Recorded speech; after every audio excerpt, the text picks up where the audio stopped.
Welcome! In front of me I have ZEBLAZE Beyond and I'm gonna show you how to unpair this watch from the Android phone. First, we need to open the F-Fit application on the phone that is paired with our watch. Once you open the application, tap on the device icon right here at the bottom, and on this page you should see your Beyond watch right here at the top. Now scroll down, find the unbind button, tap on it, and then tap on the termine to confirm.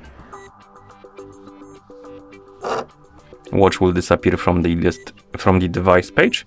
It will reset itself to the factory default settings. You can close the app, and that's how you unpair this watch from the Android phone.